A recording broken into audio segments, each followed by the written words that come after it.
सड़ी गली व्यवस्था के खिलाफ एक खोजी पत्रकार की सत्ता से बगावत देखना चाहते हैं तो हमारे चैनल को लाइक, सब्सक्राइब और शेयर करना न भूलें।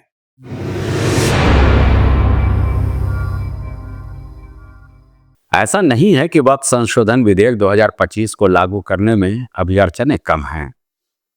मामला सुप्रीम कोर्ट पहुंच चुका है। कांग्रेस सांसद मोहम्मद जावेद, जो बिहार से सांसद हैं, असदुद्दीन ओवैसी ने वक्फ के संशोधन नए कानून के खिलाफ एक याचिका सुप्रीम कोर्ट में दाखिल कर दी है। अभी ये फहरिस्त और बढ़ना है, ऐसा मेरा मानना है। आपको याद होगा 3 तलाक के नए कानून को लेकर भी कुछ ऐसा ही नजारा था। कई याचिका सुप्रीम कोर्ट पहुंची, लेकिन सुप्रीम फैसला ये रहा कि 3 तलाक का कानून जायज है। और हमें लगता है कि वक्फ के नए कानून को लेकर भी कुछ इस तरह का ही फैसला हमें देखने को मिलेगा। हालांकि अदालत क्या कुछ फैसला देता है, ये तो सुनवाई के बाद ही साफ हो पाएगा। मामला इतना ही नहीं है, बल्कि अलग अलग इस्लामिक तंजीमें, मुस्लिम पर्सनल लॉ बोर्ड से जुड़े लोग अब देश में नए विधेयक को लेकर सड़कों पर उतरने लगे हैं। गुजरात के अहमदाबाद से लेकर पश्चिम बंगाल के कोलकाता, बेंगलुरु से लेकर के उत्तर प्रदेश के तमाम जगहों पर विरोध प्रदर्शन का दौर शुरू हो चुका है। लेकिन दूसरी तस्वीर ये भी आ रही है कि इस नए वक्फ कानून को लेकर मुसलमान भाई और बहनें शुक्रिया मोदी भी कह रहे हैं। यानी कुल मिलाकर दोनों तरह की तस्वीरें हमारे आपके सामने साफ तौर पर देखने को मिल रही है। कई मौलाना इस विधेयक को लेकर केंद्र की मोदी सरकार की जमकर मजम्मत कर रहे हैं, तो कुछ मौलाना डंके की चोट पर वक्फ के इस कानून को अक़लियतों के हित में एक बड़ा कदम बता रहे हैं। उधर समर्थन देने के बाद नीतीश बाबू की पार्टी जेडीयू में कई कद्दावर मुस्लिम नेता न केवल नाराजगी जाहिर की, बल्कि इस्तीफे का दौर भी जेडीयू में शुरू हो गया है। बात इतनी ही नहीं है, बल्कि देश के सबसे बड़े सूबे यानी उत्तर प्रदेश में तो मुख्यमंत्री योगी आदित्यनाथ के निर्देश पर अवैध वक्फ संपत्तियों का पड़ताल राजस्व विभाग ने शुरू कर दिया है और जल्द ही उन संपत्तियों को हासिल करने की कवायद भी आपको देखने को मिल जाएगी। यानी कुल मिलाकर देश के अलग अलग हिस्सों में इस नए वक्फ कानून को लेकर साइड इफेक्ट दिखने लगे हैं। नमस्कार दोस्तों, मैं हूं संजय राजन। स्टार न्यूज पर एक बार फिर लेकर आया हूं मुद्दे की बात राजन के साथ। आपका बहुत बहुत स्वागत है इस कार्यक्रम में। दोस्तों, वाकई एक अजीब हालात है। जैसा कि मैं पहले भी कहता रहा हूं कि इस देश की सियासत की नियति बन गई है हिंदू मुस्लिम एजेंडा। अब वक्फ के नए कानून को लेकर भी एक बार ऐसा ही माहौल साफ तौर पर दिख रहा है। देश में महंगाई और बेरोजगारी का आंकड़ा एक नया कीर्तिमान स्थापित कर रहा है। नेशनल हाईवे की बात की जाए या फिर स्टेट हाईवे की या फिर अब इसकी जगह ले चुके एक्सप्रेसवे की, तो आपकी जेब से अतिरिक्त महंगाई का बोझ डाला जा रहा है। जो 1 अप्रैल से टोल टैक्स में बढ़ोतरी हो चुकी है। आपके बच्चे अगर स्कूल जा रहे होंगे नए सेशन में, तो फीस में औसतन 500 से 1200 रुपये की बढ़ोतरी हर एक गार्जियन को झेलनी पड़ रही है। नवरात्र पर्व भी आप मनाते होंगे तो माता के चढ़ावे वाले चूना से लेकर नारियल तक महंगा हो चुका है। साग सब्जी की बात ही क्या कहनी, सब कुछ आसमान छू रहा है। और तो और शहरी क्षेत्र में हाउस टैक्स में भी करीब 6% और वाटर टैक्स में भी करीब 6% का इजाफा हो चुका है। कैंसर की दवाएं महंगी हो चुकी हैं। होटल में खाना खाना भी अब 1 अप्रैल से महंगा हो चुका है। यानी कुल मिलाकर महंगाई के नीचे आम जनता परेशानियों के दौर में है। लेकिन क्या कहा जाए देश की सियासी मिजाज का, यह तो बस कब्र और वक्फ के इर्द गिर्द घूमता नजर आ रहा है। कितने सांप्रदायिक मुद्दे हैं जिसको लेकर तूल देने की कोशिश हो रही है। दोस्तों, अब देखिए ना, पिछले 2-3 महीनों में लगातार एक के बाद एक औरंगजेब से लेकर संबंध तक न जाने कितने ऐसे मुद्दों पर सियासत होती रही और सरकार ने हम पर आप पर महंगाई का नया बोझ थोप दिया। और इसको लेकर ना तो कोई आंदोलन हुआ, ना ही किसी भी सियासी दल की ओर से कोई बड़ा आंदोलन का ऐलान किया गया है। लोगों को ऐसे मुद्दे में भरमाया जा रहा है जिसका जन सरोकार से कोई लेना देना नहीं है। और अब वक्फ के नए कानून का एक अलग से पछड़ा प्रकट हुआ है, जो हमें लगता है कि आने वाले दिनों में समाज में एक बड़ा दुराव हिंदू मुसलमानों के बीच पैदा करेगा। अगर स्वाभाविक रूप से ऐसा नहीं भी होने वाला है, तो सियासत की रोटी सेकने वाले ऐसे हालात पैदा कर देंगे कि हिंदू मुसलमान दो समाज में 2 धड़ों में बंट जाएं। मैं कब ये कहता हूं कि वक्फ संपत्तियों के हो रहे लूट पर रोक नहीं लगनी चाहिए। मैं ये भी नहीं कहता, और मैंने ये पिछले कार्यक्रम में भी कहा था, कि नए कानून से वाकई उन जरूरतमंदों तक वक्फ की आय पहुंच पाएगी जिसके लिए लोग अल्लाह के नाम पर अपनी संपत्तियां दान करते हैं, जैसे इस्लाम में वक्फ कहा जाता है। लेकिन मेरा यह भी मानना है कि इन विवादों से ज्यादा जरूरत आज इस बात की है कि आप कम से कम मध्यम और निम्न मध्यम वर्ग और गरीबों के लिए सोचें। आखिर हम उन्हें क्या दे पा रहे हैं? केवल 5 किलो अनाज दे देने भर से अगर बात बन जाती है तो फिर मुझे नहीं लगता कि इस मामले में मुझे कुछ बोलना चाहिए। आप कहते हो भारत की अर्थव्यवस्था विश्व की 5वीं सबसे बड़ी अर्थव्यवस्था बन गई है, लेकिन ऐसी बड़ी अर्थव्यवस्था में भी आज करीब 80 करोड़ लोगों को, 130 करोड़ 140 करोड़ की आबादी भारत की मानी जाती है, उसमें से 80 करोड़ लोगों को आज 2 जून रोजी के लिए सरकार को अन्न देना पड़ रहा है। तो भाई इस दावे पर मेरी जुबान बंद ही रहे तो बेहतर है। सेकी जा रही है रोटियां सियासत की जमकर, केवल और केवल सांप्रदायिक सोच के इर्द गिर्द।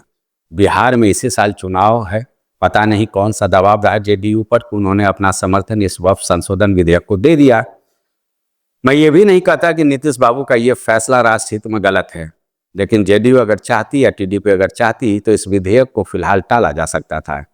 लेकिन सवाल फिर ये उठता है जब मैं ये सोचता हूँ कि आखिर ऐसे कैसी कानून को कैसे टाला जाए जो किसी वर्ग विशेष के बहुसंख्यक आबादी के लिए फायदेमंद हो।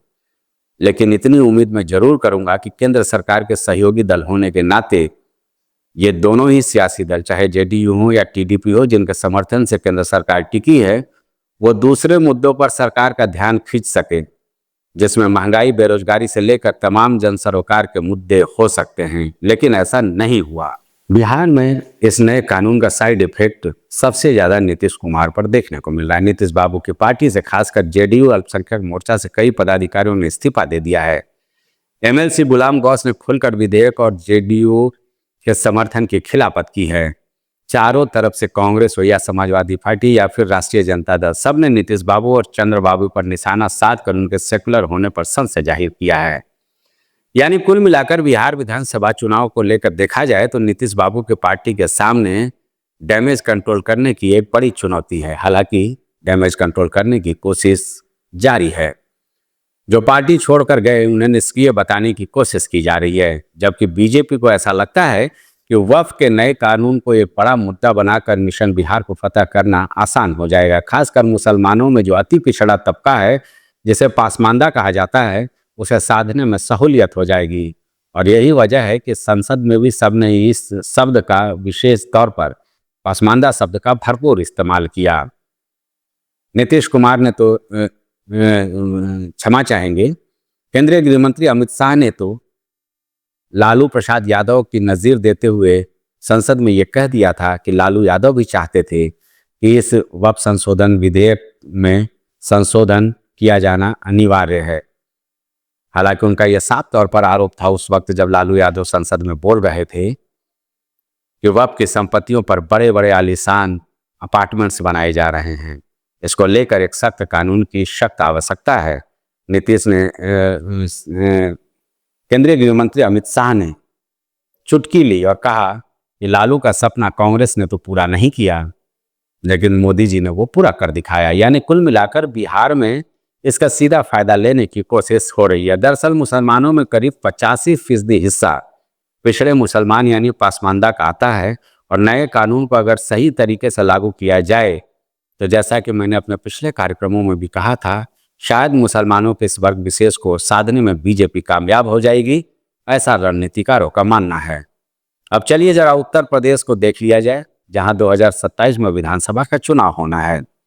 अमित शाह ने तो डंके की चोट पर ऐलान कर दिया कि योगी जी तीसरी बार भी रिपीट होने वाले हैं। इसके 2 मायने निकाले जा रहे थे। एक तो ये कि अब मुख्यमंत्री योगी आदित्यनाथ का दिल्ली जाने का रास्ता अमित शाह ने लामबंदी करके रोक दिया है। दूसरा ये कि अपनी चाणक्य नीति के जरिए एक बार फिर बीजेपी सूबे की सत्ता पर 2027 में भी काबिज होगी। महाकुंभ का आयोजन हुआ, जबरदस्त सनातनी माहौल को पूरे विश्व में पहुंचाने की कोशिश हुई।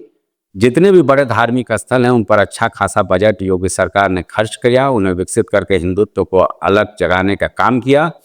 अब वक्फ कानून के आने की आहट के साथ ही मुख्यमंत्री योगी आदित्यनाथ ने साफ तौर पर यह निर्देश दे दिया है कि जितने भी अवैध और विवादित वक्फ संपत्तियां हैं उसका राजस्व विभाग ब्यौरा तैयार करे और सबको वापस लेने की कवायद आने वाले दिनों में देखने को मिलेगी। ऐसा मेरा साफ तौर पर मानना है। इसको लेकर सियासत भी हो रही है। प्रोफेसर राम गोपाल यादव जो समाजवादी पार्टी के, उन्होंने साफ तौर पर कहा कि अभी कानून आया भी नहीं और मुख्यमंत्री योगी आदित्यनाथ सक्रिय हो गए वक्फ संपत्तियों को कब्जाने के लिए। लेकिन जाहिर सी बात है, हमें यह भी समझना होगा कि उत्तर प्रदेश में जहां वक्फ की सबसे ज्यादा संपत्तियां हैं और उसमें से सबसे ज्यादा अवैध कब्जा अगर है किसी राज्य में तो उत्तर प्रदेश में है वक्फ संपत्तियों की। राजधानी लखनऊ के ही हजरतगंज इलाकों में ही अगर हम देखेंगे तो ऐसी बड़ी बड़ी करोड़ों रुपए की, अरबों रुपए की संपत्तियां हैं जिस पर कब्जेदार कब्जा जमाए बैठे हैं। एक मुस्लिम धर्मगुरु हैं, उनका तो वक्फ की संपत्ति पर एक मांसाहारी रेस्टोरेंट तक संचालित है। नाम नहीं लेना चाहूंगा, विवाद बढ़ जाएगा, क्योंकि उससे संबंधित मैंने एक खबर एक निजी चैनल में जब मैं काम करता था तो वो मैं दिखा चुका हूं। यानी कुल मिलाकर ये कहा जा सकता है कि अगर इन वक्फ संपत्तियों को रेगुलेट करने की कोशिश होती है और मंशा सही है तो निश्चित तौर पर उन गरीब जो मुस्लिम समाज के लोग हैं जिनको इनकी आवश्यकता है, इन वक्फ संपत्तियों से होने वाले आय की आवश्यकता है, जिसके जरिए उनका मुफ्त में इलाज हो सके, मुफ्त में उनके बच्चों को पढ़ाई लिखाई की व्यवस्था हो सके। आज जिस तरह से समाज विकसित हो रहा है उसके मुख्य धारा में लाने की कवायद हो, तो हमें लगता है कि यह नया कानून वाकई कारगर होगा। और 3 तलाक की तरह ही जिस तरह से मुस्लिम महिलाओं ने 3 तलाक को लेकर मोदी जी का भरपूर समर्थन किया था, हमें लगता है कि पासमानदा समाज, जैसा कि मैंने कहा कि मुसलमानों की बहुसंख्य आबादी पासमानदा के अंतर्गत आती है, उनके भीतर एक सकारात्मक सोच जाएगी और इसका सीधा फायदा भारतीय जनता पार्टी को आने वाले दिनों में देखने को मिल सकता है। बहरहाल तमाम तरह के साइड इफेक्ट्स इस नए कानून को लेकर देखने को मिलते हैं। अब चलें, एक राज्य और है पश्चिम बंगाल। ममता दीदी का ये राज्य भला कैसे छोड़ा जा सकता है इस नए वक्फ कानून के साइड इफेक्ट को लेकर। पश्चिम बंगाल में 2026 में विधानसभा का चुनाव होना है। अमित शाह ने डंके की चोट पर कह दिया था, जब तृणमूल कांग्रेस के सांसद ने यह कहा था कि संसद के बनाए ऐसे किसी कानून को उनका राज्य स्वीकार नहीं करेगा, तो उन्होंने कहा था कि संसद में बनाए हर कानून को सबको मानना बाध्यकारी होगा। और पश्चिम बंगाल में जो स्थितियां होंगी, अगले विधानसभा चुनाव में भारतीय जनता पार्टी सबसे ज्यादा सीटें जीत कर आएगी, ये डंके की चोट पर अमित शाह ने कहा था। पश्चिम बंगाल में इस नए वक्फ कानून को लेकर सड़कों पर उतर गए हैं मुसलमान। हजारों की तादाद में दिन भर प्रदर्शन का दौर जारी रहा और लगातार ये प्रदर्शन बढ़ता ही जा रहा है। कुल मिलाकर ये कहा जा सकता है कि जाहिर सी बात है कि इस नए वक्फ कानून को लेकर अगर हकीकत में सोचा जाए, आप गंभीरता से सोचे, तो तमाम तर्क कुतर्क हो सकते हैं इस नए कानून को लेकर के। लेकिन ये एक सच्चाई है कि वक्फ कानूनों का नियमन रेगुलेशन होना बहुत ही जरूरी है, क्योंकि इतनी बड़ी संपत्ति हो और अकालितों के लिए किसी भी तरह की कोई योजना इन वक्फ संपत्तियों के आय से न तैयार किया जाना अपने आप में आश्चर्य में डालने वाला हो सकता है। तो जाहिर सी बात है, बहुत सारे मुद्दे हैं, बहुत सारे तर्क हैं, बहुत सारे कुतर्क हैं जो लगातार तैर रहे हैं, लेकिन इन सब चीजों को लेकर सियासत अपने चरम पर है। जाहिर सी बात है, वोट बैंक साधने की कोशिश, वोटों के ध्रुवीकरण का मामला सारे सियासी दलों के लिए अपना अपना एक एजेंडा तैयार करने का मंच दे रहा है। अलग अलग प्रतिक्रियाएं आ रही है।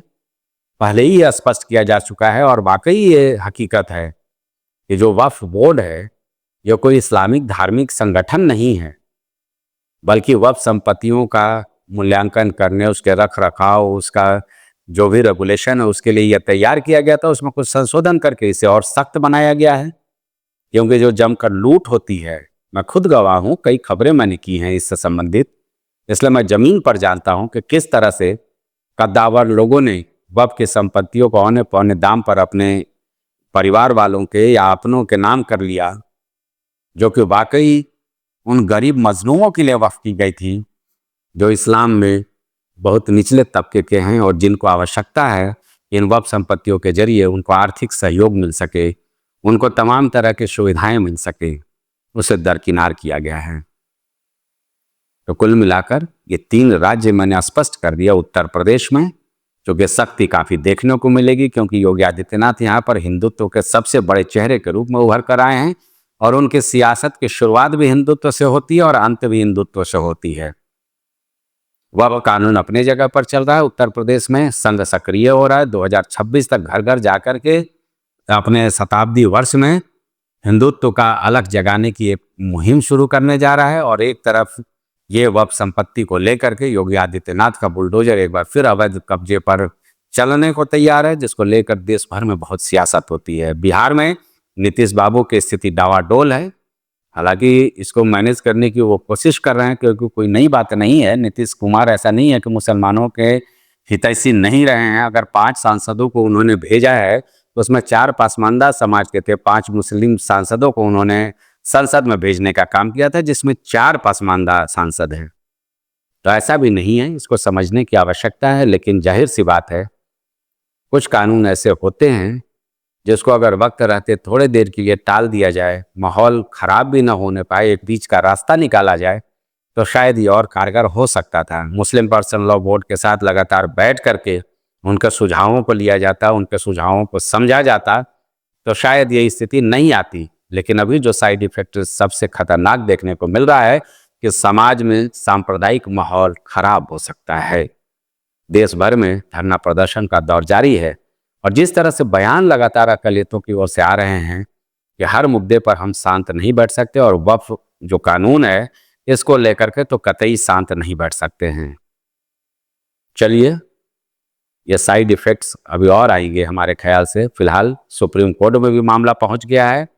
राष्ट्रपति के पास हस्ताक्षर के लिए ये कानून संसद से पारित होकर के जा चुका है। वहां से जैसे ही उस पर सहमति मिल जाएगी राष्ट्रपति भवन से, इसका अध्यादेश जारी करने की कवायद शुरू हो जाएगी।